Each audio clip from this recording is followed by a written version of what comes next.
ચાલો.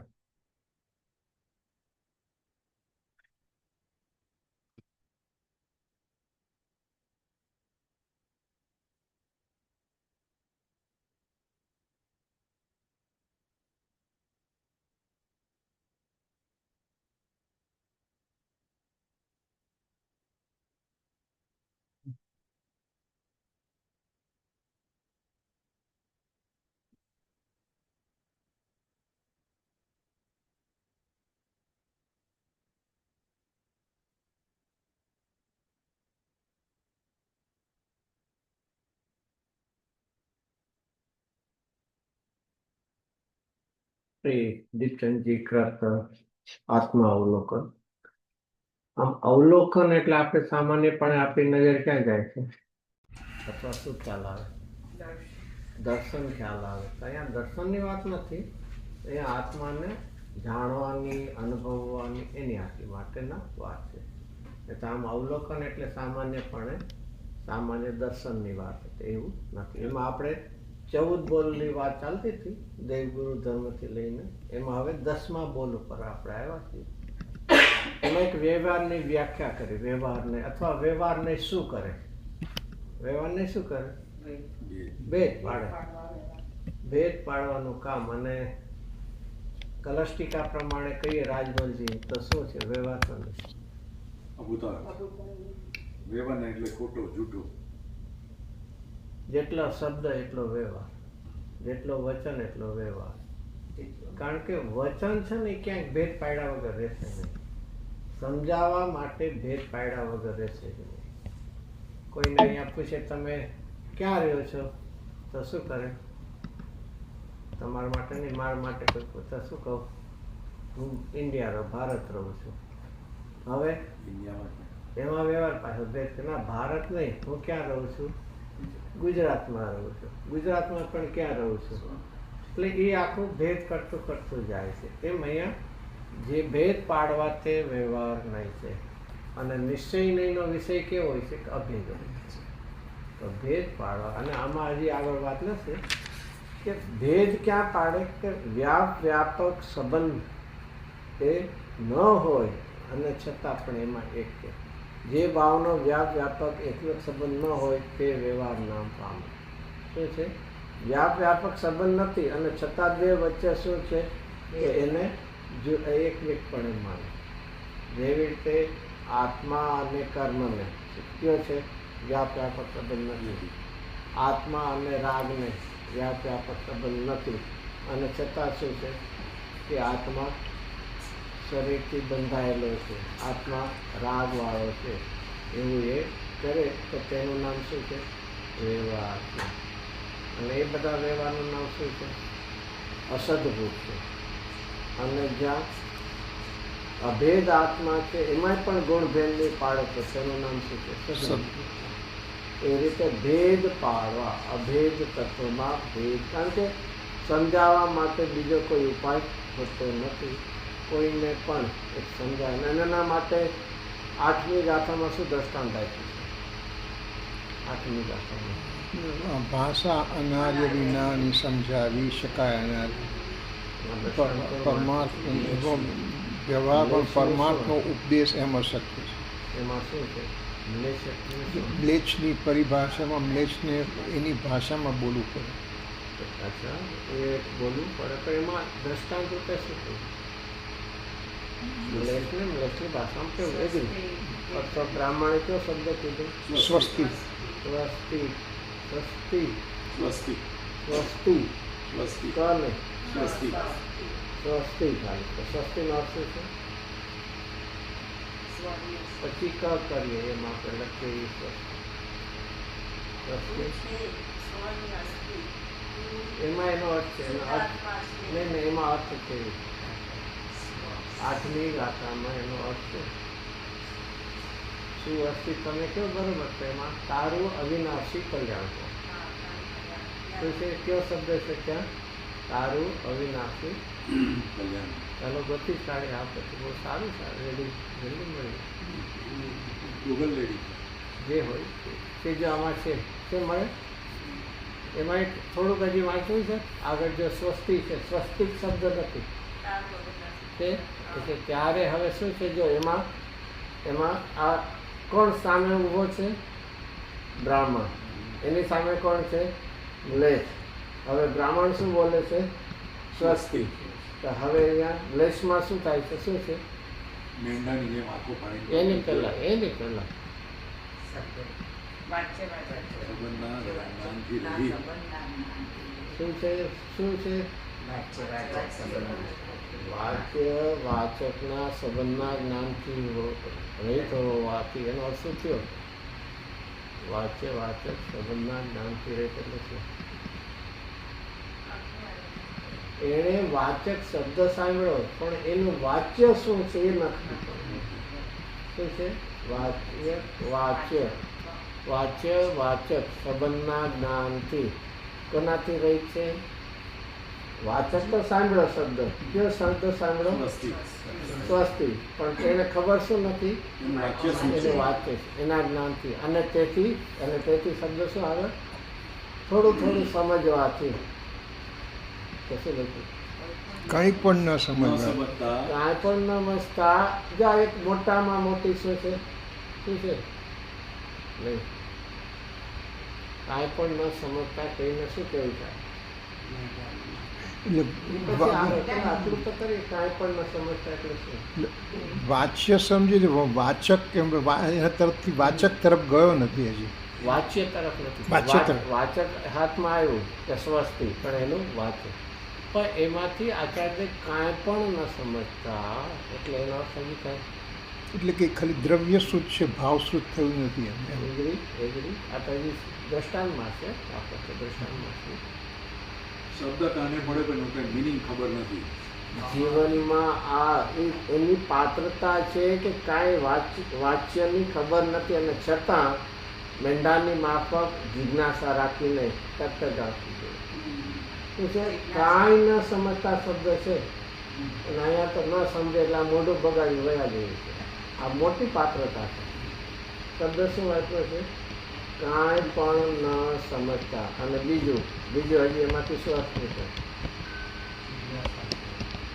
તમને વાચક આવડ્યું અને વાચ્ય નથી આવડતું સમજી લેવું 0 છે. વાચક શબ્દો 11 અંક સુધીના ભણી લીધા પણ વાચ્ય ખબર ન પડે. શું છે? આનો મિનિંગ પણ શું નીકળે છે? કે આવું ન નીકળે બધું. તો પછી વાંચવું પડે, ધીરે ધીરે વાંચવું પડે. કાંઈ પણ ન સમજતા છે અને એટલા માટે આપણું વજન શેના ઉપર હંમેશા જવું જોઈએ? વાચક ઉપરથી વાંચો અને પછી એની આગળ વાત કરે તો ચાલો એનાથી આપણે તો જેવું હતું એવું આવામાંથી સ્વસ્તિ શબ્દમાંથી આવો અર્થ ક્યાંથી નીકળે? તારું અવિનાશી કલ્યાણ. શું અસ્તિ કીધું ને? શું અસ્તિ એમાંથી આવો અર્થ નીકળે?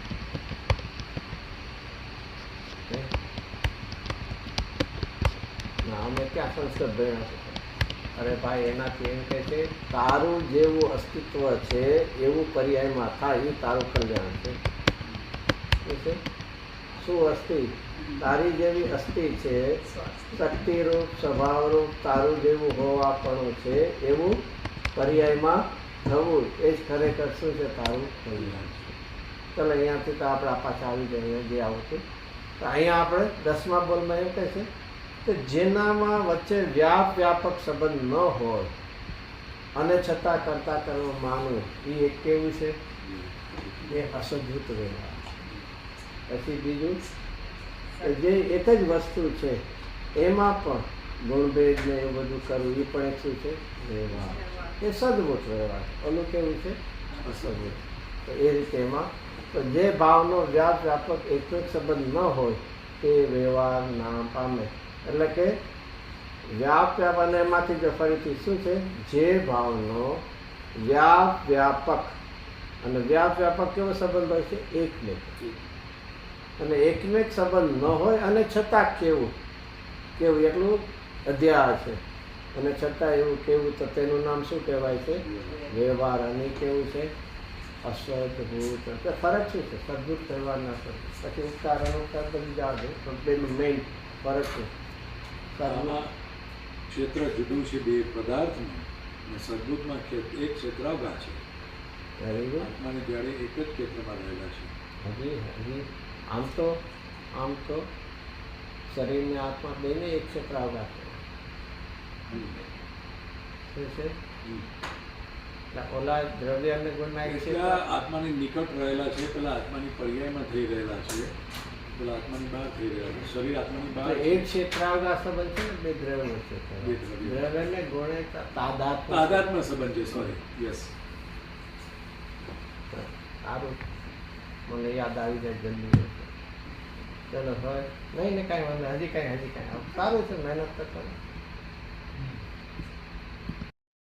જીવનમાં એ રીતે વિચાર કરો કે જેમાં એક વ્યાપક સંબંધ ન હોય ત્યાં એકમેકપણું ન હોય, એકમેકપણું અને છતાં એને બધું કેવું, એ અસદભૂત વ્યવહાર એટલે અભાવ રૂપનો વ્યવહાર. અને જેમાં તાદાત્મકપણું છે, વ્યાપકપણું છે, એકમેકપણું છે, અને છતાં એમાં ભેદ કરવો એ કેવો છે? ગૌણ કરવા માટે. શું છે? ફરક પડ્યો કઈ? જેની વચ્ચે અહીં આવ્યું ને, એકમેકપણું નથી, વ્યાપકપણું નથી, છતાં એના વચ્ચે સંબંધ કેવો એ કેવો છે? આપણે કીધું અસદભૂત વ્યવહાર. અસદભૂત વ્યવહાર એટલે એવો છે જ નહીં, અભાવ રૂપનો છે. અને અહીંયા એક જ આત્મામાં ગુણ ભેદ કરવા, પર્યાય ભેદ કરવા, તો એ કેવું છે? એક ગુણ કરવા માટેનો એ સદભૂત વ્યવહાર છે. કેવો છે? ગૌણ. ઓલો તો છે જ નહીં, અભાવ રૂપ જ છે. અને છતાં એક ક્ષેત્રાવકાશ સંબંધ જોઈને, સંયોગ સંબંધ જોઈને આખું કહેવામાં આ રીતે એ વ્યવહાર. અને આવી રીતે આવે છે ને 11મી ગાથામાં શું આવે છે? પહેલા શબ્દો ટીકામાં પહેલા શબ્દો ક્યાં છે? ના, એટલું બધું હવે તો બધું નથી, કાંઈ વાંધો. કાંઈ વ્યવહાર નહીં સગળો હિ અસત્યાર્થ, અભૂતાર્થ, અવિદ્યમાન અર્થ પ્રત્યે, અને શુદ્ધ નહીં એક જ. શું ફરક પાડ્યો? વ્યવહારમાં કેવો શબ્દો વાપરો? સઘળો એટલે શું કર્યું? અનેક પ્રકાર. અને શુદ્ધ નહીં કેવું છે? અહીંયા વ્યવહાર છે એ બધો અહીંયા કહે છે કે એકમેક વ્યાપક ન હોય, એકમેક સંબંધ ન હોય, છતાં એમાં કેવું? તો એનું નામ શું? વ્યવહાર. હવે એની સામે નિશ્ચય. હવે એની સામે નિશ્ચય. અનંત ગુણનો સમુદાય, અનંત ગુણનું એકત્વ તે વસ્તુ છે. શું વ્યાખ્યા કરી? કોની વ્યાખ્યા કરી? અનંત ગુણનો સમુદાય એટલે કે ઇઝ ઇક્વલ ટુ અનંત ગુણનું એકત્વ વત્તા છે ને, અને હાઈ પણ મોટો હોય, આ તો નાનો ભલે. અનંત ગુણનો સમુદાય ઇઝ ઇક્વલ ટુ અનંત ગુણનું એકત્વ, એનું નામ શું છે? વસ્તુ. આ કોની વ્યાખ્યા કરી? દ્રવ્ય કોને કહે છે? ગુણોના સમૂહને. અને વિશ્વ કોને કહે છે? સમૂહને. તો વિશ્વની અંદર જેમ ગુણ દ્રવ્ય રહે છે, એમ દ્રવ્યની અંદર ગુણ રહે છે. વિશ્વની અંદર 6 દ્રવ્ય જુદા જુદા રહે છે, પોતપોતાની અસ્તિત્વ. અચ્છા, જુદા એક દ્રવ્ય અહીંયા છે, બીજો અહીંયા. બધા ભલે એક ક્ષેત્રાવકાશ છે, પણ પોતે એકબીજાને અડ્યા વગર, સ્પર્શ્યા વગર રહે છે. અને જ્યારે આમાં આત્મામાં દરેક ગુણ એકમેક થઈને. તો બેમાં સમૂહ લખ્યું છે.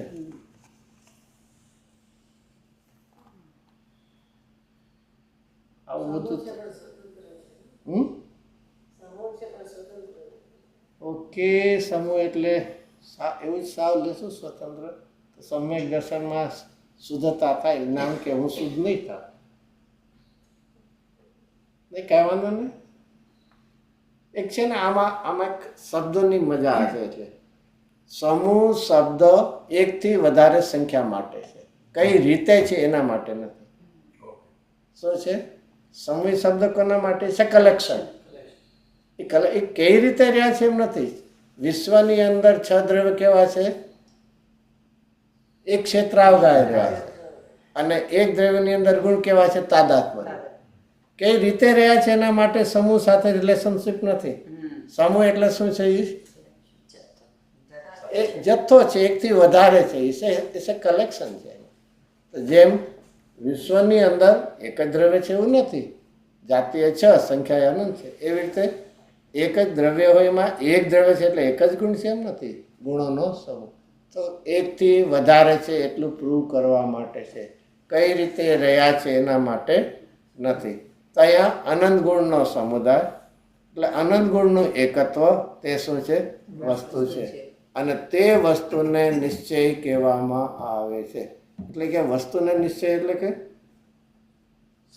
પોતાની સાથે એકત્વ રહેલા. ઓલામાં શું હતું? એકમેક સંબંધ ન હોય, આગલામાં આવ્યું હતું. અને અહીંયામાં કેવું છે? એકત્વ છે, તો તેનું નામ નિશ્ચય છે. દ્રવ્ય અને ગુણ સાથે એને જુદા કરાય કે ન કરાય? જુદા કરાય ને? જુદા પડાય કે કથનમાં જુદા પાડી શકાય? કથનમાં તો કહેવાય છે, આમ આપણે જુદા પાડી શકાય ને? નહીં, એમાં શું કહેવાય તમારે?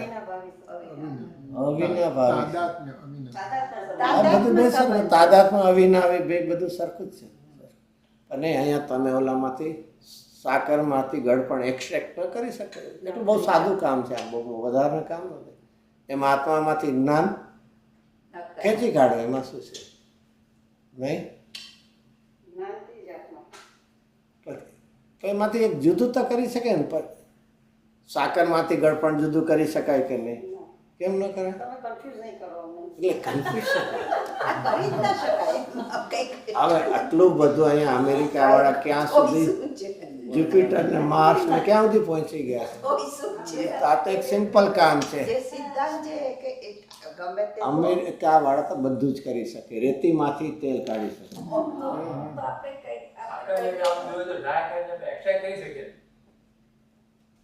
વસ્તુ ગુણમય છે એટલે આપણે કહીએ ને એમાં ગુણ છે એમ ના કહીએ. આ ગુણ છે. We don't say કે ગુણ is inside આત્મા. We say કે આત્મા is ગુણમય એટલે that one. તો એક જ છે ફરીથી. ચાલો તમે એમ કહો છો તો બેનું શું છે? લક્ષણ ભેદ છે, નામ ભેદ છે, સંખ્યા ભેદ છે, ક્ષેત્ર ભેદ નથી. શું છે? હા, ક્ષેત્ર ભેદ નથી. તમે એમ કહો કે દ્રવ્યનું આ ને એમ ને, છતાં બે વચ્ચે કેવું છે? એટલે કે કેવું છે? ભેદાભેદ સ્વરૂપ. નામથી જુઓ તો દ્રવ્યનું નામ શું હોય? જીવ છે. અને ગુણનું નામ શું હશે? ક્યાંય જીવ નહીં હોય. કોઈ પણ ગુણના નામ જીવ નહીં હોય. અને દ્રવ્યનું નામ શું છે?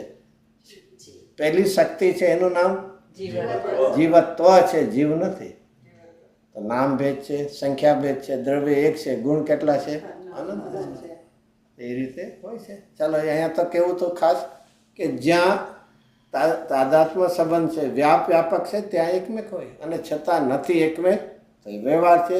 અને અહીંયા કે એકમેક છે, વસ્તુ અનંત ગુણનું એકત્વ છે, એકમેકપણું છે, તો તેને એ વસ્તુને નિશ્ચય કહેવા. દ્રવ્ય સાથે ગુણી છે, એકમેક છે, તો તેને નિશ્ચય કહેવામાં આવે. આમાં એક વિચારવા જેવું છે. 7મા અધિકાર ટોડરમલજીના મોક્ષમાર્ગ પ્રકાશકમાં ખાસ લીધું. નય શું હોય છે? અહીંયા નિશ્ચય અને વ્યવહાર જે નય છે એ શું છે? એ શેમાં હોય નય? સમ્યક દ્રષ્ટિકોણ છે. તો એ આખું ભાવશ્રુત જ્ઞાનનો એક અંશ છે. એટલે નય બે રૂપે છે, જ્ઞાન રૂપે અને કથન રૂપે. શું છે? નય કેવા હોય છે? બે પ્રકારના હોય છે. એક જાણવા રૂપના એટલે જ્ઞાનના, ભાવશ્રુત જ્ઞાનના એક અંશ છે. તો જાણવા રૂપ માટે પણ નય છે. અને બીજું કેવું છે? કેવા રૂપનું કથન. પણ વસ્તુમાં ક્યાંય નિશ્ચય વ્યવહાર નથી. શું છે? સમજાવવા માટે. જેવી રીતે માટીએ ઘડો કર્યો, એનું નામ શું છે? નિશ્ચય કે વ્યવહાર? નિશ્ચય ઘડો. અને કુંભારે ઘડો કર્યો, એ નિશ્ચય છે કે વ્યવહાર? વ્યવહાર. બરોબર ને? એટલે બે ઘડા થયા ને. હમણાં તો ગણાવી દે, હવે કથન પદ્ધતિ છે, આપણે કહ્યું ને કથન પદ્ધતિ છે. એ તો હમણાં પણ આપણે પ્રેક્ટિકલ લઈએ ને. માટીએ ઘડો કર્યો એ નિશ્ચય ઘડો છે, અને કુંભાર ઘડો બનાવે એ વ્યવહાર ઘડો છે. આમાં હોય છે ને તમારે એક બાય કરો ને બીજો ફ્રી આવે ને, એમ નિશ્ચય ઘડો બાય કરો તો વ્યવહાર ઘડો બાય. આ છે ને આ બહુ જ છે અને એટલા માટે છે ને આપણે હસ્તાક્ષરમાં ગુરુદેવમાં એ આવશે. નિશ્ચય વ્યવહાર એટલો આપણે કન્ફ્યુઝન કરીએ છે શેમાં, કથન પદ્ધતિમાં અથવા જાણવાની પદ્ધતિ, અને આપણે શેમાં નાખી દીધો, વસ્તુમાં નાખી દીધો. વસ્તુ નિશ્ચય વ્યવહાર ન હોય, વસ્તુને સમજાવવા માટે એ કથનમાં છે અથવા જાણવા માટે જ્ઞાનમાં છે. તો જેવું છે એવું વસ્તુનું સ્વરૂપ કેવું એ વચનરૂપ નિશ્ચય છે, અને જેવું છે એવું જાણવું એ જ્ઞાનરૂપ નિશ્ચય છે. અને કોઈક સંબંધમાં જોઈને કેવું તો તેનું નામ શું છે, વ્યવહાર કથન રૂપનું, કે કુંભારે ઘડો, કારણ કે ત્યાં કુંભારની હાજરી હતી. તો એવી રીતે જ્ઞાનમાં પણ નિમિત્ત રૂપે એને જાણે છે, તો એને વ્યવહાર થાય. અહીંયા તો એ રીતે. તો હવે નિજ વસ્તુ સાથે જે ભાવનો વ્યાપક એકમેક સંબંધ હોય, આવ્યું ઓલામાં વ્યાપક એટલે કે એકમેક સંબંધ ન હોય તો વ્યવહાર છે, અને વ્યાપક એટલે એકમેક, વ્યાપક ઇઝ ઇક્વલ ટુ એકમેક. જ્યાં જ્યાં વ્યાપક સંબંધ હોય ત્યાં શું હોય, કર્તા કર્મ સંબંધ હોય. અને કર્તા કર્મ અને એની પહેલા સરસ એક શબ્દ આવે છે 75 ગાથા, અને એના પછીનો કળશ.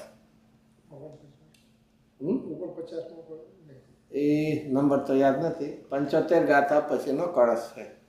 એમાં શું આવે છે, 3 વસ્તુ યાદ રાખવા જોઈએ. એમાં તત્ સ્વરૂપ હોય ત્યાં વ્યાપક સંબંધ હોય, અને વ્યાપક સંબંધ હોય ત્યાં કર્તા કર્મ પણ 49 છે. એટલે એમ શું છે એમાં, હમણાં આવશે 75 ગાથા પછી જો આવું આમાં આવ્યું છે ને, વ્યાપક પણ તત્સ્વરૂપમાં જ મળ્યું.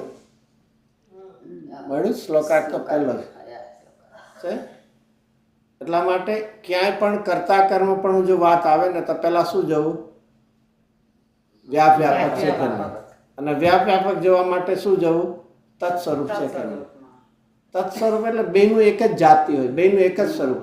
એક ચેતન હોય અને એક જળ હોય તો તત્સ્વરૂપ ન થયા, અને તત્સ્વરૂપ ન થયા તો વ્યાપક નથી, અને વ્યાપક નથી તો કર્તા છે. બહુ સિસ્ટમેટિક ઓલું ધેરફોર તો છે.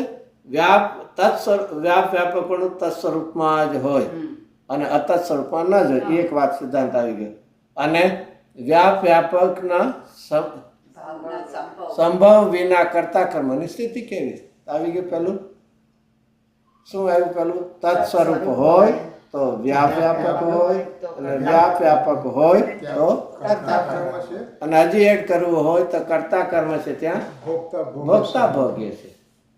આ બધા છે ને સિદ્ધાંત ખ્યાલ નથી, એટલે આપણે છે ને ગમે ના કરતા માની લઈએ છીએ. આપણે શરીરના કરતા છીએ કે નહીં, કેમ આપણી ઈચ્છા પ્રમાણે તો ક્યારેક થાય, બસ હંમેશા ન થતું એ માનું છે. શું વ્યવહાર નથી? અચ્છા, વ્યવહાર નથી, હું કરતા છું. હા, એટલે કરતા છું ને, વ્યવહાર નથી, હું કરતા છું. હા, ઉપચારથી પણ હું કરું તો છું ને. હા, તો એ કથન લેવાનું. કથન પદ્ધતિમાં છે, પાણીનો ગ્લાસ કથન પદ્ધતિમાં છે, ક્યાંય ગોતવા નહીં જતા. એટલે શું છે, એ ઉપચારથી ઘર નગર આદિનો કરતા છે. એ શું આવ્યું, ઉપચારથી કરતા છે, એટલે કરતા કહેવામાં આવે. આ તો એને તો એવું થઈ ગયું, તો આ તો થઈ ગયું કુંભારે વ્યવહારથી ઘડો બનાવ્યો, માટીએ નિશ્ચયથી ઘડો બનાવ્યો. એવું નથી ને. તો વ્યવહાર શું છે, અને એટલા માટે રાજમલ્લી કથન માત્ર વ્યવહાર શબ્દો શું વાપરો છે, કથન કરશો એટલે ભેદ પડ્યા વગર રહેશે નહીં. તો અહીંયા એક સરસ સિસ્ટમ છે. આ બધું આવા ખબર નહીં, એલ્જેબ્રામાં આવા રૂલ્સ કે કેમિસ્ટ્રીમાં બધા માનતા જોતા હશે ને. તો અહીંયા શું કરવું છે, કર્તા કર્મ આપણે ગોતવું છે, ક્યાંથી સ્વરૂપ કરવું જોઈએ, તત્સ્વરૂપ છે કે નહીં, તત્સ્વરૂપ છે કે નહીં. અને તત્સ્વરૂપ છે તો વ્યાપક છે, અને વ્યાપક છે તો બસ સિમ્પલ વાત છે. તો અહીંયા આ રીતે આપણને પણ કહે છે, નિજ વસ્તુ સાથે જે ભાવનો વ્યાપક એટલે કે એકમેક સંબંધ હોય, અને તેને કેવો છે, નિશ્ચય સંબંધ કહેવામાં આવે છે. વ્યાપ, વ્યાપક અને એક. હવે એનાથી આગળ 12મો બોલ. હવે આમાં 3 વાત આવશે. ક્યાં વાત છે? 3 વાત 12, 13, 14માં કેવી વાત આવશે? 3 હજુ તો નવાઈ નથી. એટલે તો પહેલો આવશે પરમ સ્વભાવ, પછી પરભાવ અને મિશ્ર ધર્મ એટલે મિશ્ર ભાવ. 3 પ્રકાર છે. એમાં 12માં કેવો આવે છે? હવે પરમ સ્વભાવ છે. બીજી લાઈનમાં છે ને, નિશ્ચયથી આત્માના અનંત ગુણો જ્યારે પોતાની સર્વથા અનંત ગુણો જ્યારે સર્વથા પોતાની નિજ જાતિ રૂપ થાય. શબ્દ શું છે આમાં? 2 ખાસ. ક્યાં 2 શબ્દો? સર્વથા અને પોતાની જાતિ રૂપ થાય તો તેને આત્માનો શું કહે? પરમ સ્વભાવ. અહીંયા કોણ આપણે લઈ શકાય આવી? કોણ? સર્વથા સિદ્ધ ભગવાન. પછી એક ગુણ પણ હરિયન, બાકી તો નિશ્ચયથી આત્માના આનંદ ગુણો જ્યારે સર્વથા એટલે પરિપૂર્ણપણે, પોતાની એટલે કે નિજ જાતિ એટલે જેવો સ્વભાવ છે. આપણે માની લીધો કે જેવો હું વિતરાગ સ્વભાવ છું, જ્ઞાન સ્વભાવ, એની શું થઈ જાય? પૂર્ણતા થઈ જાય. તો એ સર્વથા જ્યારે શબ્દ છે ને, જ્યારે એટલે હા તે સમયે તે કાળે એટલે હજી આ વાત થઈ ગઈ. જ્યાં સુધી ત્યાં સુધી, જ્યારે ને ત્યારે. આ જ્યારે એટલે શરૂઆત થશે ત્યારે. જ્યારે શબ્દ શું દેખાડે? નવીન શરૂઆત દેખાડે. અને જ્યાં સુધી એ કાળની મર્યાદા સુધી બતાવે છે. તો આ ગુણો જ્યારે, ગુણો તો છે એના માટે જ્યારે નથી, પણ એનું પરિણમનની વાત છે. તો એ ગુણોનું કેવું પરિણમન? જ્યારે સર્વથા પોતાની એટલે નિજ જાતિ રૂપ, પોતાનું જેવું સ્વરૂપ છે, પોતાની જેવી હયાતી છે એવી થાય ત્યારે. આવી ગયું? શું આવ્યું? આ જ્યારે ને ત્યારે એટલે કે આની આવું કાર્ય થશે ત્યારે, શરૂઆત ત્યારે આત્માનો પરમ સ્વભાવ કહેવામાં આવે છે. એ આત્માનો સાચો સ્વભાવ છે. અને એટલા માટે આત્માને કેવું? અને એટલે આત્માને કેવું કહે છે? સિદ્ધ સમાન, સિદ્ધ સ્વરૂપ. સર્વ જીવ છે સિદ્ધ સમ. પછી એવું એની જરૂર શું પડે? સર્વ સિદ્ધ સમાન છે. વાત પૂરી થઈ ગઈ. એટલે કે દ્રવ્ય દ્રષ્ટિ, પર્યાય દ્રષ્ટિ સમજે તો સર્વ જીવ સિદ્ધ સ્વભાવ દ્રવ્ય દ્રષ્ટિ. અરે દ્રવ્યથી સિદ્ધ સ્વરૂપ છે એટલે પર્યાયમાં સિદ્ધ માનતો નહીં. શું છે? અન્યથા નિશ્ચયાભાસી થાય. શું છે? સર્વ જીવ છે સિદ્ધ સમ. સરસ થઈ ગયું. મને તો સિદ્ધ કહી દીધો. હવે મને કાંઈ ચિંતા નથી. પછી ગમે એવો કસાય થાય ને ગમે એવા પરિણામ થાય, હું કેવો છું? સિદ્ધ જ છું. બરોબર? એમાં લખ્યું. અરે પણ ત્યાં પાછી વાંચ આગળ તો થોડુંક વાંચ, વધારે લાંબુ નહીં. જે સમજે તે થાય. ઓલું છે અને થાય. છેની વાતમાં તે થાય લગાડી દીધું છે. શું છે? સર્વ જીવ છે સિદ્ધ સમ. છેની બદલે તે શું માની લીધો? હું થયો છું. શું છે? થયો છું. થયો છો નથી. એમાં જે થાય છે એ તારે કરવો પડશે પુરુષાર્થ.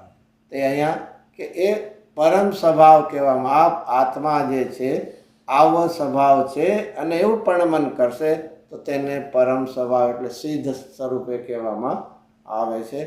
ચાલો હજી એનો જ ખુલાસો ઉપરની જે આપ્યો એનો જ ખુલાસો. આત્માના દ્રવગુણ પર્યાય ત્રણેય સર્વથા સાક્ષાત પરમ સ્વરૂપ રૂપ થાય. શું છે? ત્રણેય સર્વથા સાક્ષાત પરમ સ્વરૂપ થાય. ચલો આનો અર્થ શું થયો? અરે આમાં છે આત્માના દ્રવગુણ પર્યાય ત્રણેય સર્વથા સાક્ષાત પરમ સ્વરૂપ રૂપ થાય. એ જ હું વાંચ્યું. તેનો અર્થ શું થયો? એ પછી ત્યારે આગળ પછી લઈએ.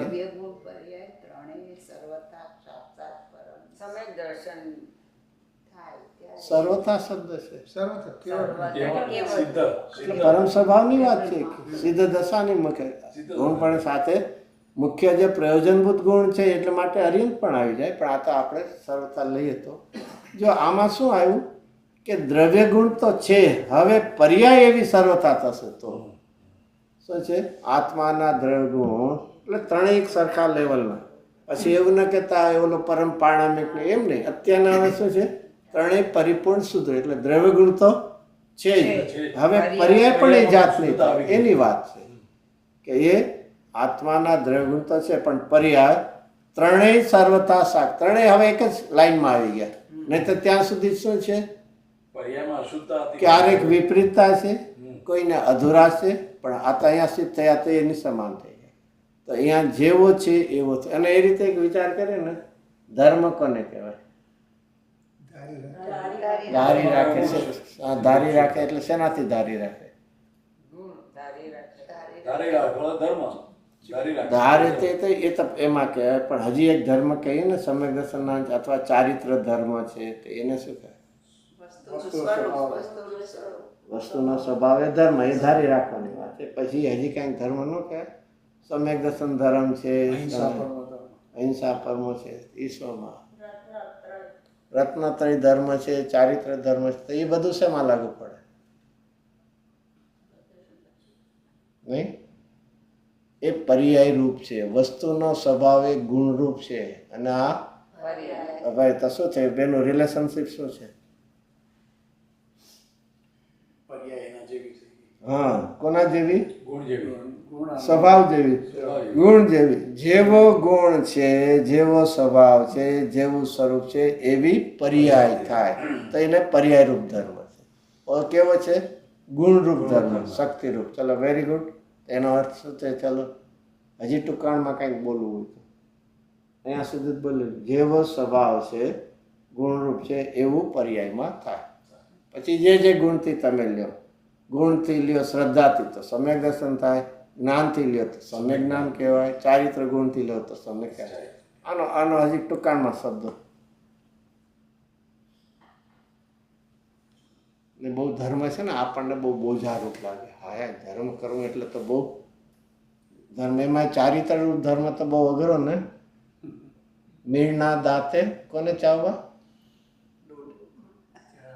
કોણ છે મીણના દાંતે? શું ચાવવું? લોઢાના ચણા. એના જેવું છે ને. બહુ દુઃખદાયક હોય ને ચારિત્ર તો. નહીં, ક્યારે પણ ધર્મ, સાધના, ઉપાસના એ દુઃખરૂપ ન હોય. દુઃખની ઉપાસના ક્યારે પણ પૂર્ણ સુખ નહીં આપે. જો કારણમાં દુઃખ છે તો ફળમાં પણ શું આવવાનું છે? દુઃખ જ આવવાનું છે. આપણને એમ લાગે ચારિત્ર એટલે તો શું થાય? વન જંગલમાં રહેવું, પછી ખાવાનું ક્યારે મળે? બિચારા કોઈને કહેતો નહીં. મુનિરાજ તને બિચારા કહે છે કે તારા ઠેકાણા નથી, પરિણામમાં આયુષ પૂરું થશે, ક્યાં વયો જાય છે. મુનિરાજને કહેતો નહીં. મુનિરાજને તો પ્રચુર આનંદનું એવું વેદન છે કે સર્વાર્થ સિદ્ધિના દેવ કરતાં પણ આનંદ વધારે. એને બિચારા નહીં કહેતો. એટલે આખું વર્ષ ફરીથી બહુ ટૂંકાણમાં કંઈ ધર્મ એટલે શું? જેવા છીએ તેવા થવું. શું છે? જેવા છીએ, સ્વભાવરૂપ જેવા છીએ તેવું પર્યાયમાં થવું, એ ધર્મ છે. અને એની જગ્યાએ એટલે ક્યાંય આપણે વિકલ્પો દોડાવે છે. જેવું સ્વરૂપ પોતાનું અનાદિનું છે એવા થવું. તો અહીંયા એટલા માટે છે ને, સર્વથા પોતાની એટલે નિજ જાતિ રૂપ થાય. આવી ગયું? જેવા છીએ, જેવી નિજ જાતિ છે, જેવું પોતાનું સ્વરૂપ છે તેવું થાય. આમાં બે શું આવી ગયું? પોતાની જાતિ રૂપ. એમાં શું આવ્યું? નિજ જાતિ. એમાં કોણ આવી ગયું? સ્વભાવ આવી ગયો, દ્રવ્ય આવી ગયું. અને થાય એ પર્યાય આવી ગયો. જેવી નિજ એટલે પોતાની જાતિ છે એ કોણ આવી ગયું? દ્રવ્ય ગુણ લઈ ગયો, સ્વભાવ. અને હવે એવો થાય. અને ત્યારે આત્માનો પરમ સ્વભાવ કહેવામાં આવે. એટલે પરમ સ્વભાવ હવે પ્રગટ થયો. હવે એનો જ અર્થ બીજી રીતે, આત્માના દ્રવ્ય ગુણ પર્યાય ત્રણે સર્વથા સાક્ષાત. જો શબ્દ શું છે? પહેલું તો સર્વથા એટલે પરિપૂર્ણપણે, અને સાક્ષાત એટલે પર્યાયમાં.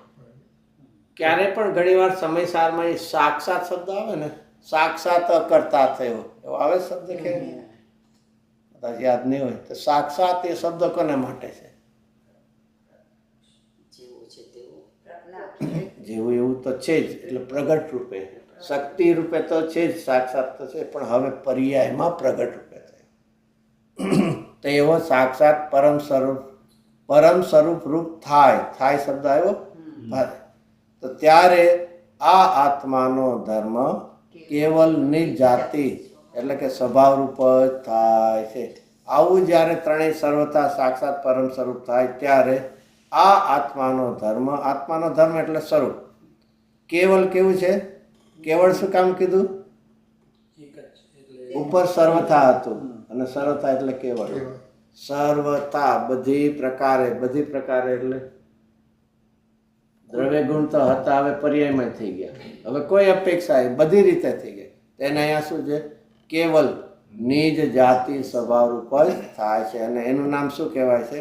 પરમ સ્વભાવ, ઉત્કૃષ્ટપણું સ્વભાવનું પ્રગટ થઈ ગયું. હવે નીચે 13મા બોલમાં શેની વાત? ગુરુદેવ કે છે એ સેન્ટેન્સ અહીંયા આવે કે ભગવાન છો, ભગવાન થા. એ તો એવું જ છે. ભગવાન છો એ શેનું આવ્યું? સ્વરૂપનું. અને થા એ પર્યાયમાં થાય. જો તેવો થા, સિમ્પલ વાત છે. જેવા છીએ તેવા થવું છે. અને ખબર નહીં એ કેટલું આવા ડિફિકલ્ટ કામ હશે. છે તેવા થવું બહુ ડિફિકલ્ટ કામ હોય. પોતાનું સ્વરૂપ આપણા ઘરે કાંઈક જવું હોય, બહાર ગામ ગયા ને પછી જોઈએ ને, ના આ તો ઓડ ટાઈમ છે, આપણા ઘરે આ ટાઈમે ન જવાય ને, નહીં ડિસ્ટર્બ ન કરાય ને. આમ ભલે ગમે એવા નિરેસ્ટ કોઈ હશે, પહેલાં એક વિચાર કે this is a odd time છે, અથવા પોતાની ખબર નહીં. હવે તેવું તો નહીં હોય કદાચ. ઓફિસમાં પોતાની કેબિન હોય એમાં બહાર લખ્યું ને શું લખ્યું? નો ડિસ્ટર્બ એટલે નો એડમિશન લખ્યું હોય ને. હા, વિધાઉટ એટલે ઇઝ નો એડમિશન વિધાઉટ એટલે આપણે જ્યારે જઈએ ત્યારે નોકિંગ કરે, મે આઈ કમિંગ એવી રીતે કરીને, નહીં કેવી રીતે એના જેવું જ છે. ત્યાં આમ શું એક છે એને હવે ત્યાંના તમે શું કે બોડી લેંગ્વેજ કે ને ખબર નહીં, શબ્દો બહુ બદલાવતા શું છે, કેવી રીતે જઈએ છે બોડી લેંગ્વેજ એટલે કેવી રીતે જઈએ છે? નિશંકતાથી. અરે તો મારા સ્વરૂપને પ્રાપ્ત કરવું એમાં નિશંકપણું કેમ ન? મારે એમાં કોની જેને કે ને લાચારી કરવી પડે છે, કોને કરવી? તો આ રીતે આટલું સહેલું છે પણ ખબર નહીં, અજ્ઞાન ભાવે ક્યાંથી ક્યાં રખડાવે છે આપણને. તો એ તો વાત કરી, ચલો પરમ સ્વભાવ થયો. હવે અહીંયા કોની વાત આવે છે? બહિર્ભાવ એટલે આપણી જવાની વાત છે. ઓલું તો સિદ્ધ ભગવાન. હવે અહીંયા ભાઈ હવે 13મું છે ને, જે કાલે એટલે આવતીકાલે, ગઈકાલે. એટલે અહીંયા અળ લખો તો વધારે સહેલું, નહીં તો થોડું કન્ફ્યુઝ થશે. જે કાળે, આમ કાલે લગભગ લખ્યું છે પણ આમાં આમને તો એમ થાય આવતીકાલે કે ગઈકાલે, એમ નહીં. જે સમયે, જે કાલે એટલે જે સમયે આત્માના ગુણો સર્વતા પરભાવરૂપ થાય. જો ઓલામાં શું આવ્યું હતું? સ્વભાવ પોતાના થાય, જાતિ રૂપ પોતાના રૂપ થાય છે. અહીંયા સર્વતા પરભાવ રૂપ. અહીંયા સર્વતા પરભાવ એટલે શું? મિથ્યાત્વની પૂર્ણ વિપરીતતા અને ચારિત્રમાં પણ એ સર્વતા પરભાવ રૂપ થાય ત્યારે બહિર્ભાવ કહેવામાં આવે છે. ઓલો પરમ સ્વભાવ કહેવામાં આવે છે. પોતાની જાતિ સ્વભાવ રૂપ કહે. અને જે કાળે આત્માના ગુણો એટલે મારા ગુણો એટલે અહીંયા આત્માના ગુણો, મારા ગુણો. તો ગુણો એટલે શું? અહીંયા ખાસ ગુણોની પર્યાય. ગુણો કાંઈ બહિર્ભાવ નથી થતા, તો શું છે એની પર્યાય. આ બધું શું હોય છે? કોઈક એવું લખવું જોઈએ ને.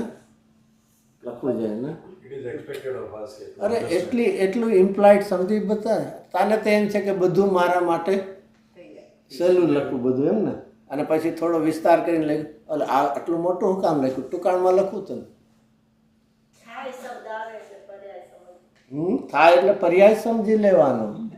પણ ભાઈને કાંઈ મહેનત કરવી નથી અને એમાં બધું લખે એવું પોતાને કહ્યું.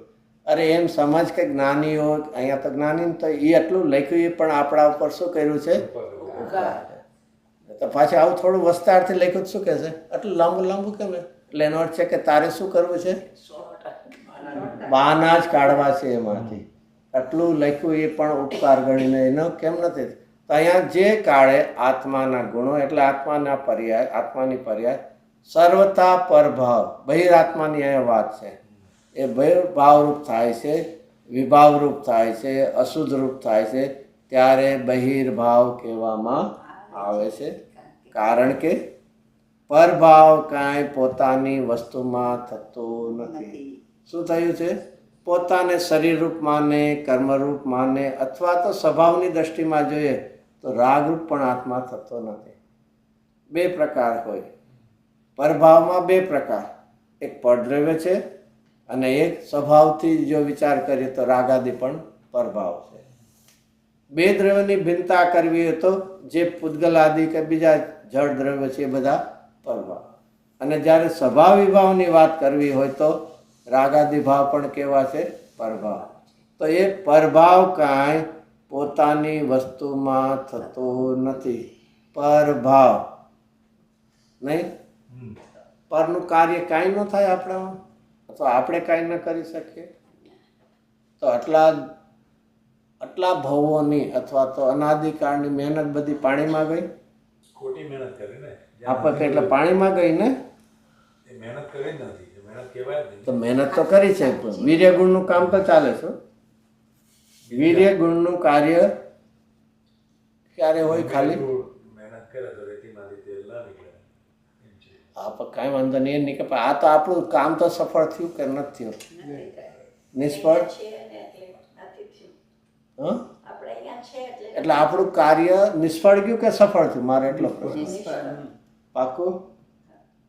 આપણું શાસ્ત્રમાં તો લખ્યું અજ્ઞાનીનું બધું જ કાર્ય સફળ છે અને જ્ઞાનીનું કાર્ય નિષ્ફળ છે. કદાચ મને એમ લાગે ઓલું શું કહેવાય, પ્રિન્ટિંગ મિસ્ટેક હશે.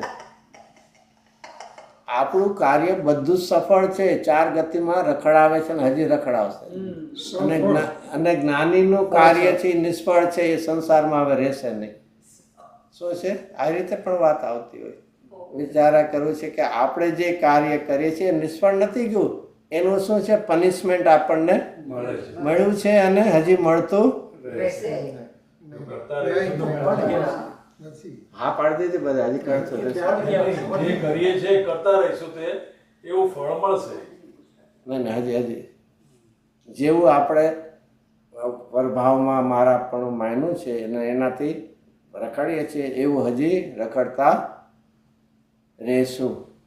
પરભાવમાં મારા પણ માનતા રહીશું તો રખડતા રહીશું. અચ્છા, રહેશું તો હજી કાંઈ નક્કી નથી રહેશું કે નહીં ના, રહેશું. એટલે હવે શું કામ રમઝટ કરો શબ્દ નહીં.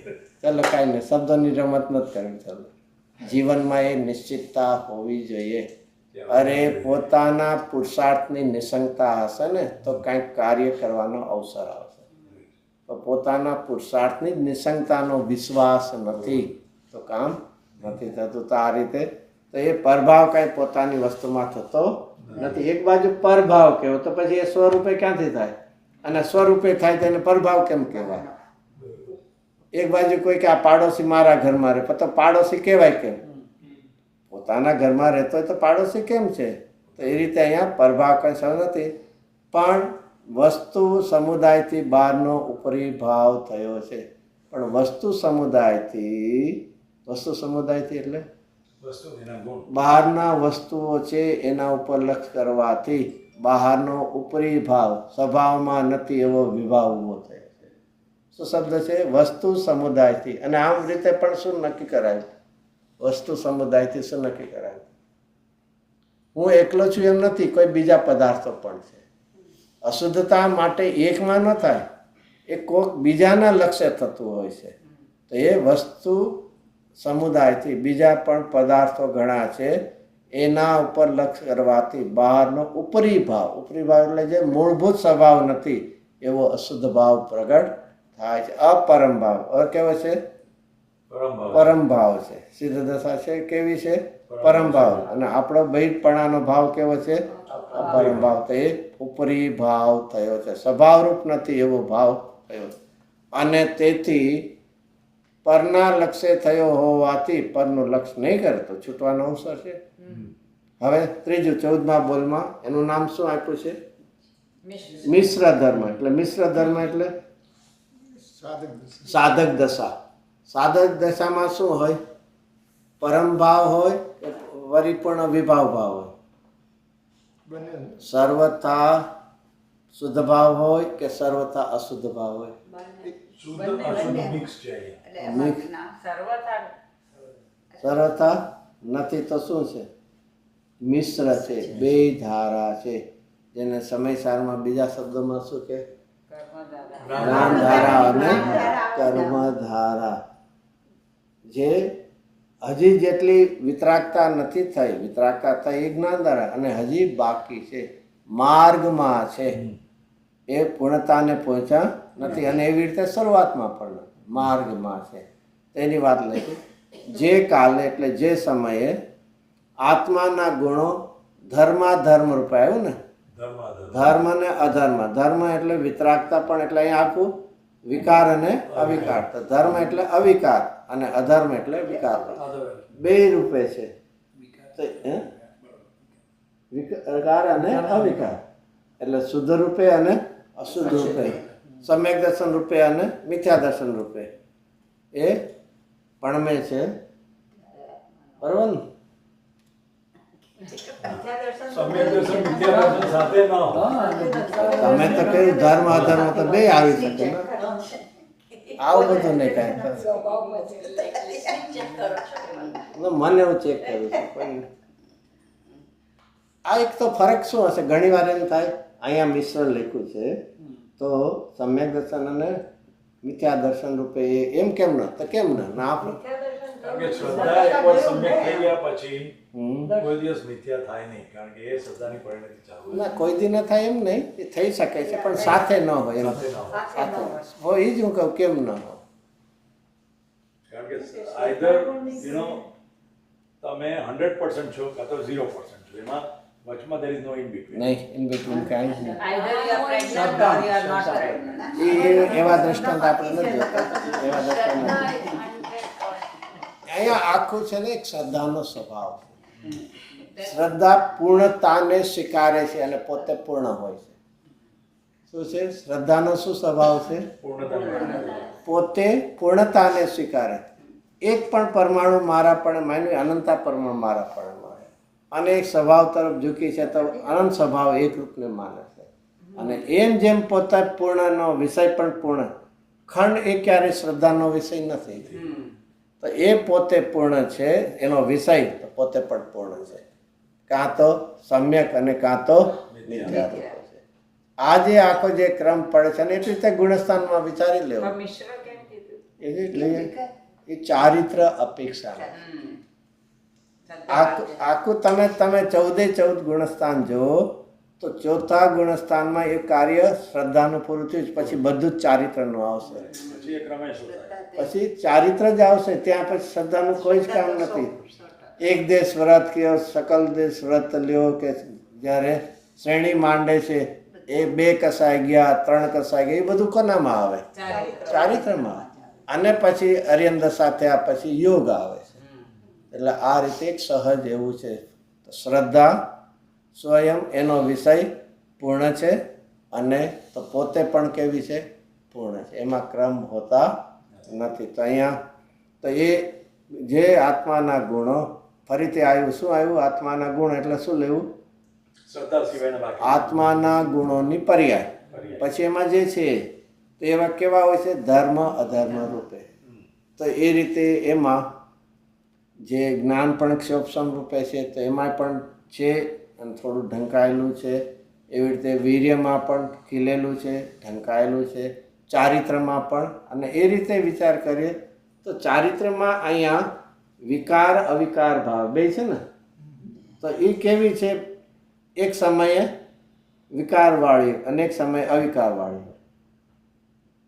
ધર્મ અધર્મ લીધું ને, ગુણો ધર્મ અધર્મ રૂપે પણમે છે. એટલે પહેલા સમય કેવા રૂપે પણમે?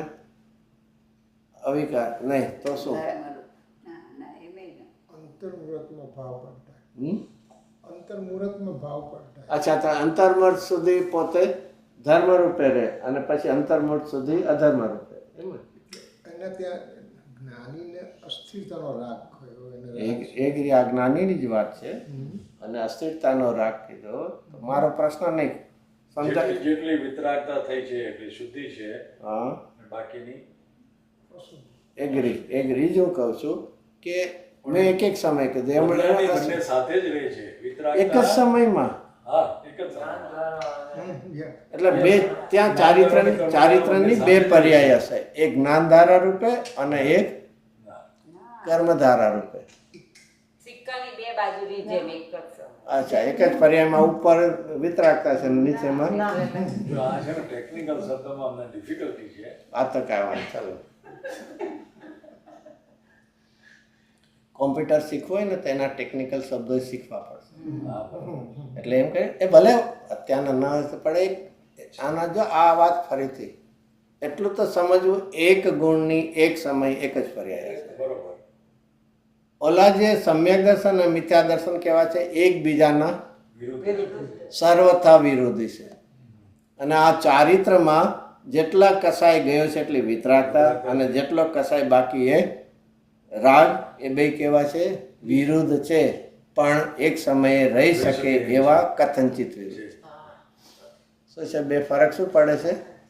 જેમ જેમ જળ અને ચેતન બે કેવા છે ટોટલી એટલે સર્વથા વિરુદ્ધ, પણ એક જ પદાર્થમાં નિત્યપણું પણ હોય દ્રવ્યથી અને પર્યાયથી નહીં, તો એ કેવા છે કથનચિત.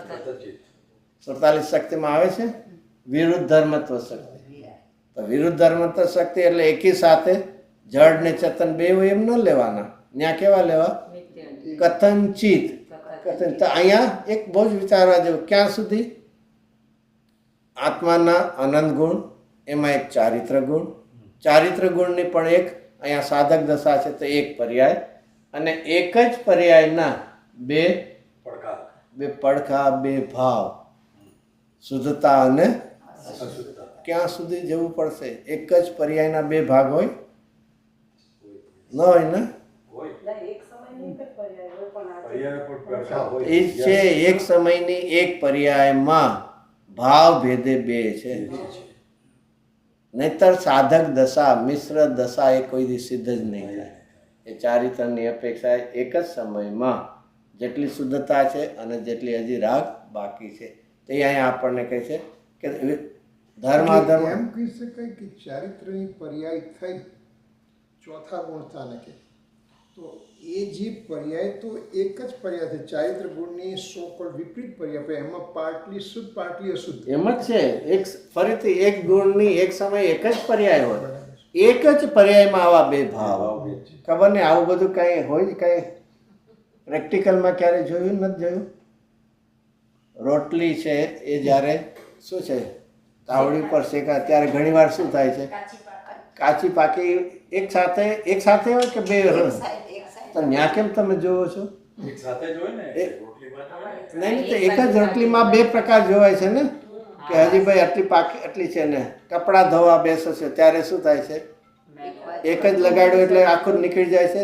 બે પ્રકાર છે ને, એવા કેટલું જ પેલા ઓલા ચપ્પુ ને એને ધાર કરાવવા વાળા આવતા ને તો એ શું જોતા હોય વારે ઘડી આમ જોવે કે નહીં, અરે 100 ટચનું સોનું સોની જોવે છે કે નથી થતું? તો બધામાં શું હોય છે? અને એક સિમ્પલ છે પ્રોસેસમાં હંમેશા બે ભાવ હોય. શું છે? ભલે ખાંડમાંથી સોનું અશુદ્ધ નીકળશે અને પૂર્ણ 100 ટચનું, પણ એની વચ્ચે જે અગ્નિનો તાપ આપે તો ત્યાં શું હોય છે? 16 વાલું કે ને, તો એ પેલા આખું તો મિશ્ર ધારા જ હોય છે બધું. એ રીતે અહીંયા પણ આ સાધક દશા કેવી છે? મિશ્ર ધારા છે. પૂર્ણતામાં એક હોય, પૂર્ણતામાં ભેદ જ ન હોય. ભેદ જ ન હોય, અભેદ હોય.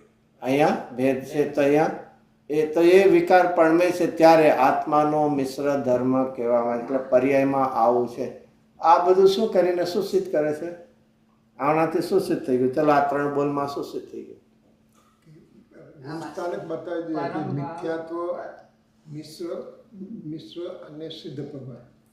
તત્વથી વિચાર કરીએ તો મોક્ષ પણ દેખાડી દીધું, પરમ ભાવમાં દેખાડ. પછી બહિર્માં કોણ બતાવી દીધું? એટલે આશ્રવ અને બંધ. ભલે અહીંયા પણ હોય છે મિશ્ર ધારામાં, પણ આ પણ એક બહિરાત્મ દશા દેખાડી દીધી. તો અહીંયા આશ્રવ બંધ તત્વ દેખાય. અને અહીંયા મિશ્ર ધારામાં કોણ બતાવી દીધા? સંવર અને નિજ. અને આટલા કોણ આવી ગયા? આ કોણ આવી ગયા? કેટલા આવ્યા? આ 3 બોલમાં કેટલા તત્વો આવ્યા? મોક્ષ આવી ગયો, નિદ્રા આવી ગયા. હવે એટલું ગણવાનું આમ એક સાથે આમ ફટ દઈને. 5. કોણ બાકી રહ્યા? જીવ અજીવ. 7 માંથી જીવન, પછી ઓલાથી 2 પણ જીવ. હવે એમાં સિમ્પલ શું છે? આ જીવની 5 પર્યાયો છે અને આવી જ પર્યાયોમાં એક નિમિત્ત રૂપે કોઈક છે, એનું નામ અજીવ છે. એકમાં ને આવું કઈ આવે છે? એકમાં આવા ભેદ ન પડે એવું કઈ આવે?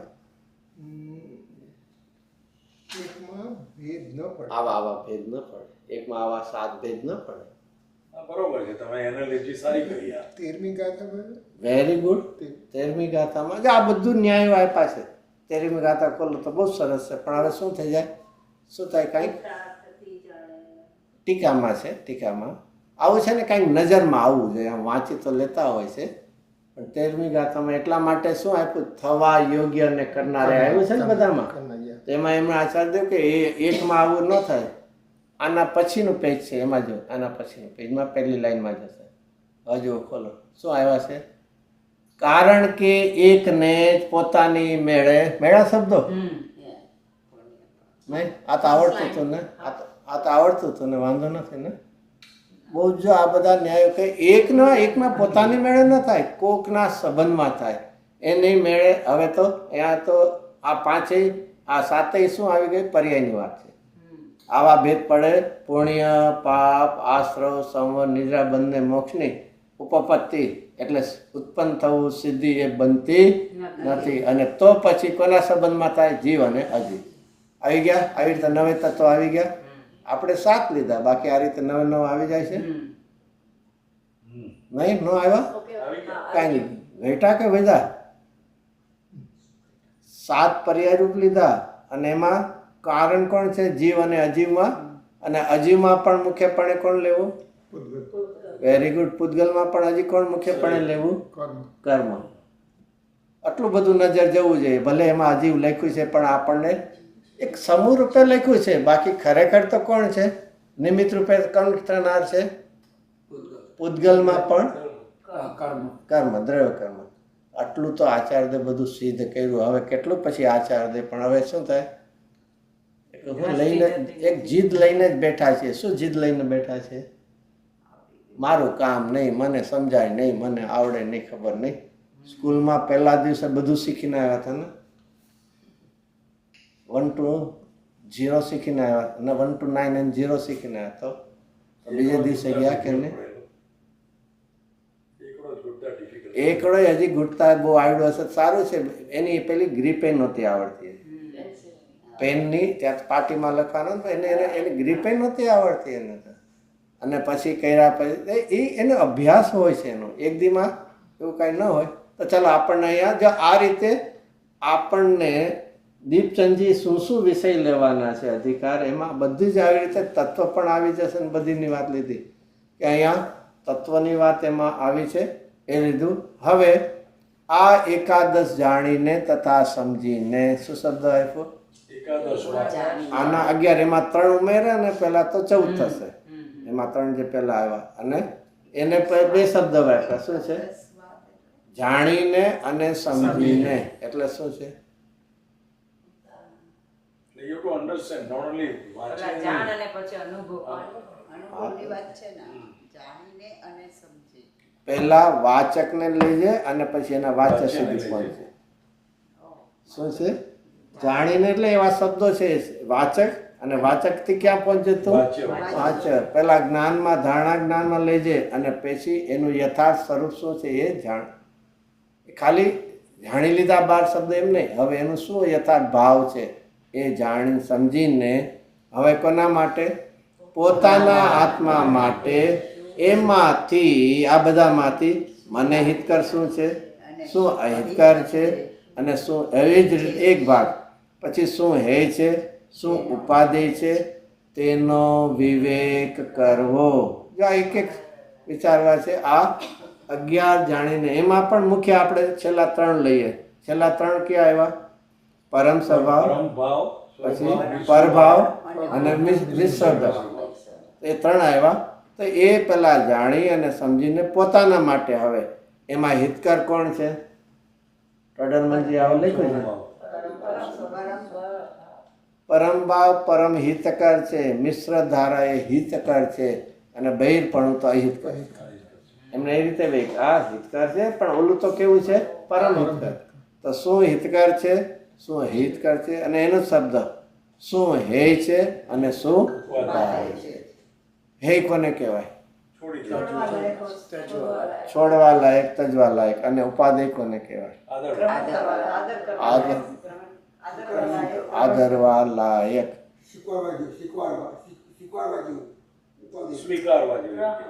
ગ્રહણ કરવા જેવું. શીખડાવવું એ તો વાણીની વાત આવે. સ્વીકારવા જેવું. ઓકે, સ્વીકારવા જેવામાં હજી કદાચ બીજું લઈશું તો કંઈક બીજું પણ આવશે. ઉપાદેયમાં 2 પ્રકાર. એક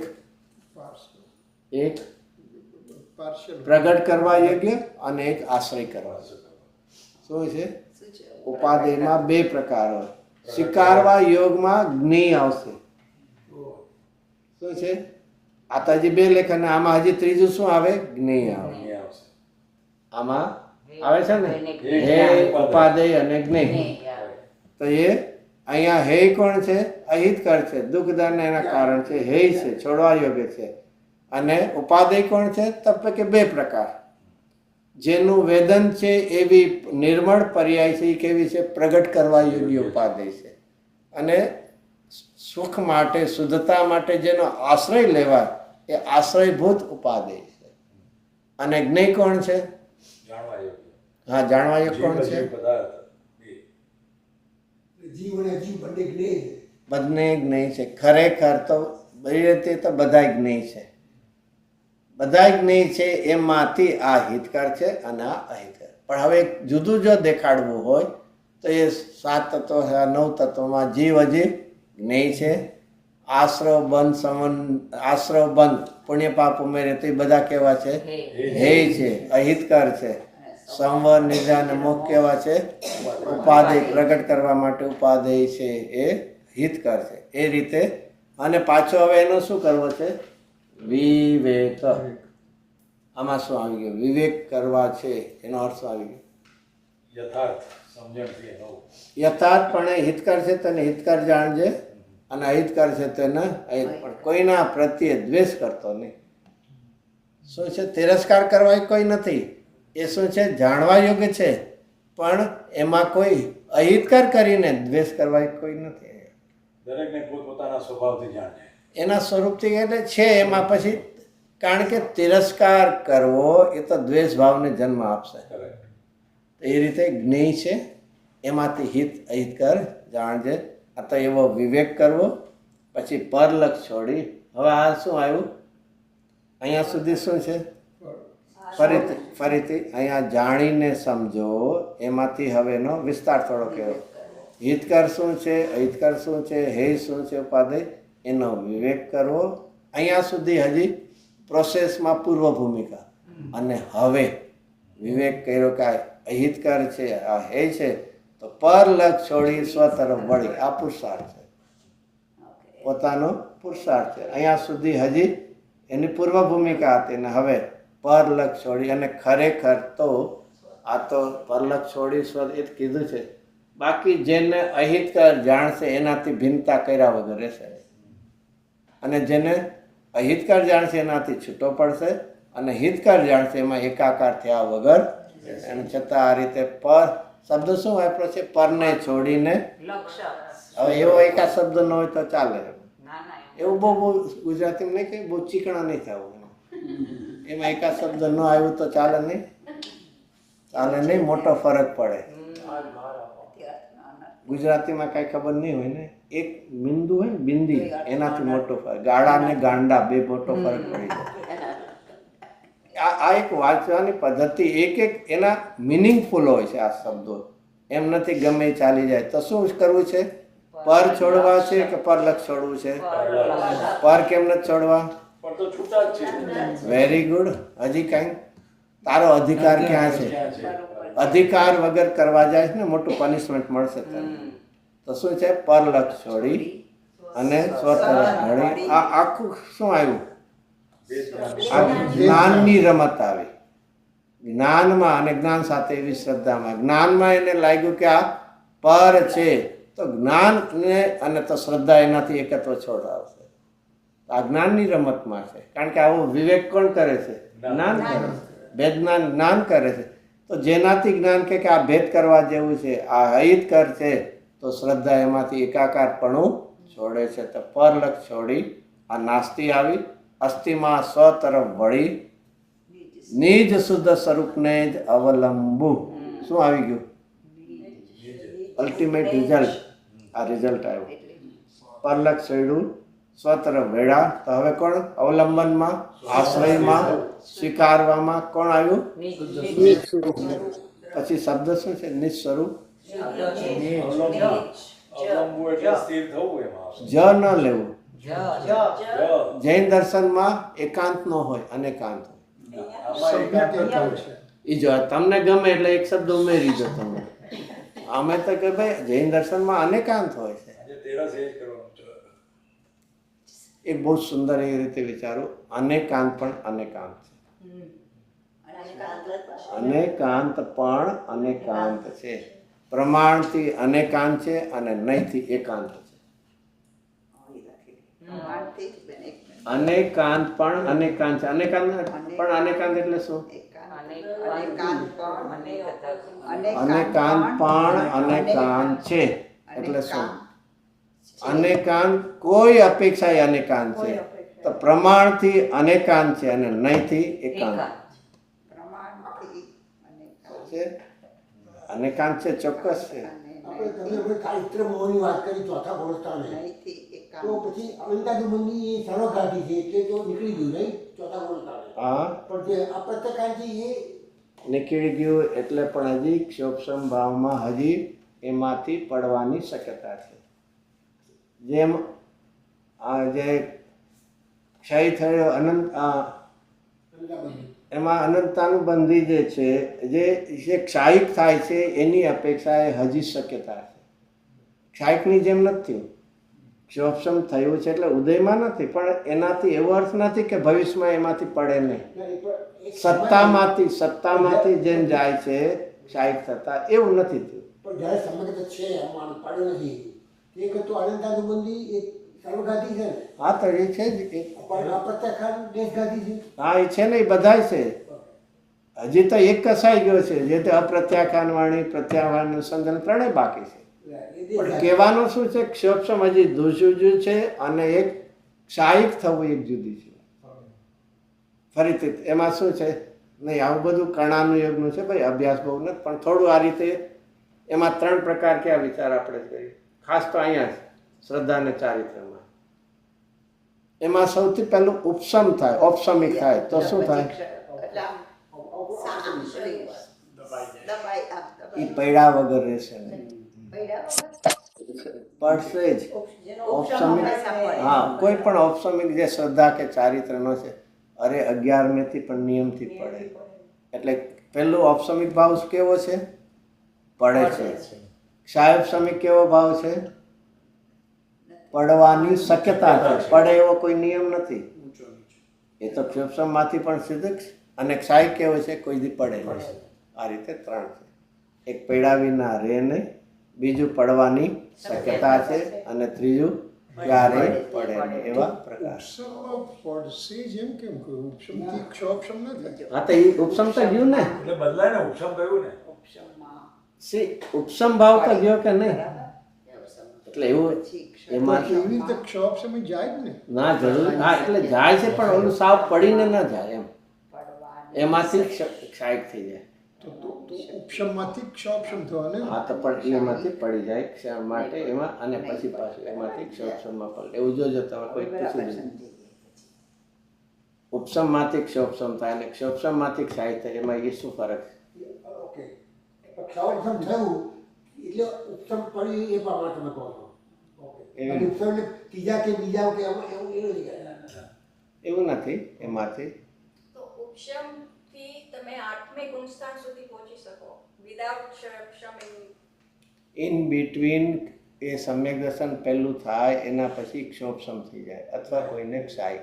અને જ્યારે હવે 7મા ગુણસ્થાને ઉપસમ શ્રેણી માણશે તો ત્યારે બીજી વાર દ્વિતીય ઉપસમ થશે. બે રીતે એ હોય છે. અને એક ઉપસમ શ્રેણી માણસ બાકી ક્ષાયિક જો કરશે તો ત્યાં એને ક્ષાયિક સમ્યક્ત થઈ જશે. પણ બીજી વાર જ્યારે કરે બીજી વાર તો એક તે દર્શન મોડીનું ઉપસમ કરે કે ચારિત્ર મોડીનું ચારિત્ર મૌન એટલે શ્રદ્ધાનું પણ થાય. થાય હા શ્રદ્ધાના 3 દોષ હોય છે. એટલે 11 સુધી જઈ શકે હા ઉપસમ કરી શકતો. ઉપસમ એટલે આખી એ તો આખી શ્રેણી જ છે 8, 9, 10 ને 11 આખી ચારેય ગુણ દર્શન મોડી પણ આવી જાય એમાંથી એટલે દ્વિતીય ઉપસમ કહે છે. દ્વિતીય સમ્યક તો એટલે દ્વિતીય ઉપસમ કહે છે એને. એ તો સમ્યક અને શ્રેણીમાં ફરક છે. એટલે તમે ઉપશમ શ્રેણી બે છે, ઉપસમ શ્રેણી અને ક્ષપક શ્રેણી. ઉપસમમાં છે એ કસાયને દબાવતા જાય છે ઓકે અને ક્ષપક શ્રેણીમાં છે કસાયનો નાશ નાશ કરે. થાય છે. અને એ પણ કયો કસાય રીત સંજલન.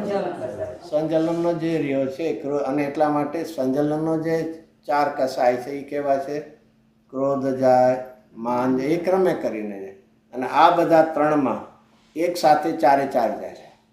અનંતાનુબંધ 4 જાય, એ બધાના સાથે જાય, ઓલા ક્રમે કરીને. રામચંદ્રને ક્ષાયિક સંકેત હતું એટલે દર્શન મોડીનું ચારિત્ર મોડીનું નહીં. ચારિત્રનું મોહ ક્ષાયિક ભાવ હોય તો 12 પહોંચી જાય એટલે ત્યારે નહોતું. ચાલો એટલે આ જો કોઈને પૂછી જેમાં આ રીતે ઉપસમમાંથી ક્ષોભસમ થાય અને ક્ષોભસમમાંથી ક્ષાયિક થાય, એમાં ફરક છે કે એક જાતનો છે. આ જેવો ખ્યાલ છે કે ઉપસમ જાય છે અને પછી ક્ષોભસમ થાય અને ઓલામાંથી ક્ષોભસમમાંથી નિયમથી પેલા ઉપશમ જ થાય પછી અનાદિ મિથ્યા દ્રષ્ટિને સૌથી પહેલું ઉપસમ સમ્યક દર્શન થાય. સૌથી પહેલું આશ્રમ અધિકારમાં સમીસર નાટકમાં 12મી ગાથામાં કહું કે ઉપશમથી પણ પડે, ક્ષોભસમથી પણ પડે એટલે પડી શકે. તો એનો પછી પેલો દાખલો આપે છે, પેલો સાપનો દાખલો આપે છે કે મંત્ર આપેલો સાપ છે એટલે પડી શકે છે, પડે જ એવું નથી. અને એટલા માટે જો એના માટે સમયસારમાંથી જો વાત લઈએ અથવા પ્રવચન સારમાંથી, તો સમયસારમાંથી શી કોઈ વાત લીધી છે? પડવાની વાત જ નથી. હા, એટલે એ પણ એક છે ને શક્યતા, ત્યારે તો વાત કરી હોય ને. અને છતાં આશ્રવ અધિકારમાં લખ્યું છે પડે છે, એ પણ વાત છે. ચ્યુત થાય છે એની પણ વાત આવી છે. શુદ્ધ નહીંથી ચ્યુત થાય છે ને આશ્રવ અધિકારમાં. અને 38 ગાથામાં તો ફરીથી મોહનો અંકુર ઉત્પન્ન ન થાય એવો મેં નાશ કર્યો છે. એ રીતે પણ બે પ્રકાર.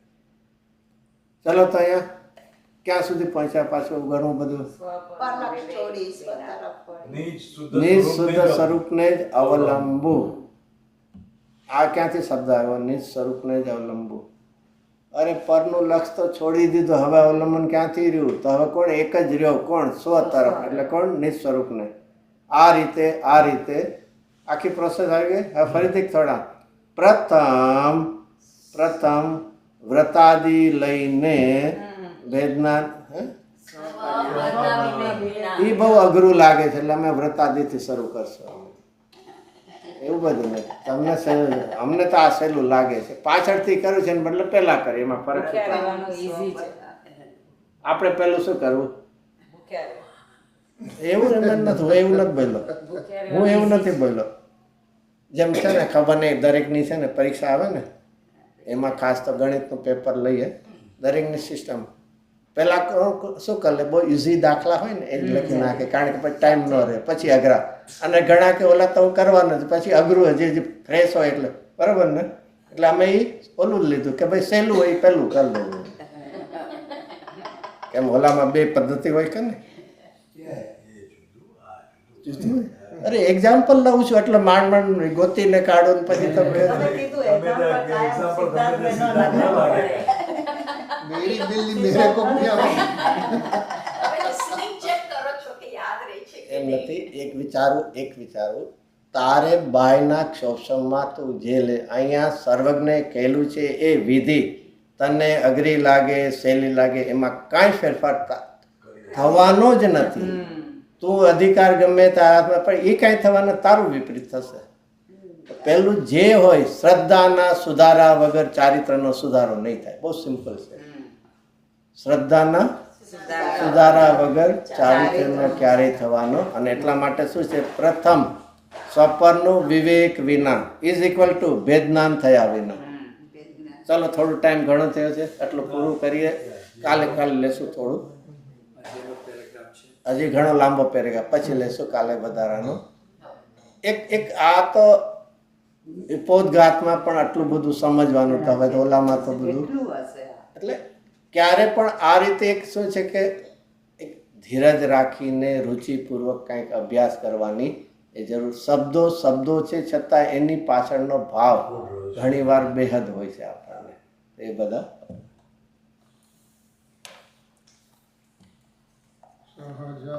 સહજાનંદી શુદ્ધ સ્વરૂપી અવિનાશી હું આત્મ સ્વરૂપ. સહજાનંદી શુદ્ધ સ્વરૂપી અવિનાશી હું આત્મ સ્વરૂપ. સહજાનંદી શુદ્ધ સ્વરૂપી અવિનાશી હું આત્મ સ્વરૂપ. સહજાનંદી શુદ્ધ સ્વરૂપી અવિનાશી હું આત્મ સ્વરૂપ. નિજ નિધિ નિજ મેં बताई यह अनंत उपकार है. इसके जिनवाणी माँ को वंदना सतवार है. वंदना सतवार है.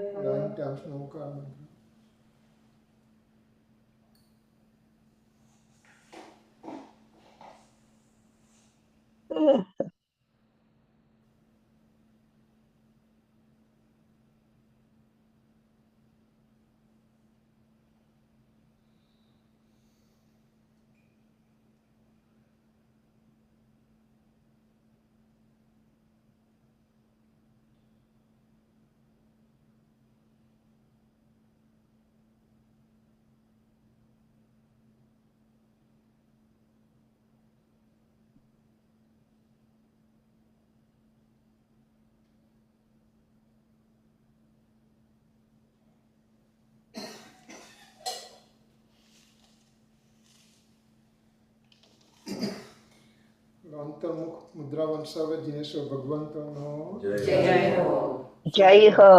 શુદ્ધ ધ્રુવ અચલ અનુપમ ગતિ પામેલ સર્વ સિદ્ધ પરમાત્માનો જય હો. દ્વાદશાન જી મુખોદ્ભવા જીનવાણી માતનો જય હો. જય હો. ઓમકાર દિવ્ય ધરીના મંગલ સંદેશા લાવનાર પંચ પરમાગના રચયિતા નિર્ગ્રંથ મુનિરાજ આચાર્ય વર્ષી કુંદકુનાચાર્ય દેવનો જય હો. વિદેયનાથ સિમંદર ભગવાનના દિવ્ય સંદેશા લાવી ભરત જીવના તારણહાર બનેલા પરમ તારણહાર મંગલકારી પરમ કૃપાળુ કહાન ગુરુ દેવનો જય હો. જય હો. કહાન ગુરુનો મહિમા પ્રકાશક સમ્યક વૃદ્ધિધારક પ્રસમમૂર્તિ ભગવતી માતનો જય હો. ધન્ય એકાવતારી પુરુષ શ્રીમદ રાજચંદ્ર દેવનો જય હો. નિત્ય જ્ઞાનદાતા સહજ શુદ્ધ ત્રિકાળ કારણ શુદ્ધ નિજ પરમાત્મા દેવનો જય હો. પરમ વિતરાગ પરમ પવિત્ર સનાતન દિગંબર જૈન ધર્મનો જય હો. જય જયકાર. જય જયકાર હો. જય જિનેન્દ્ર. જય Jinendra. Next session will be 8 p.m. Pacific time. જય Jinendra. Which will be 11 p.m. East Coast time. Jai Hind.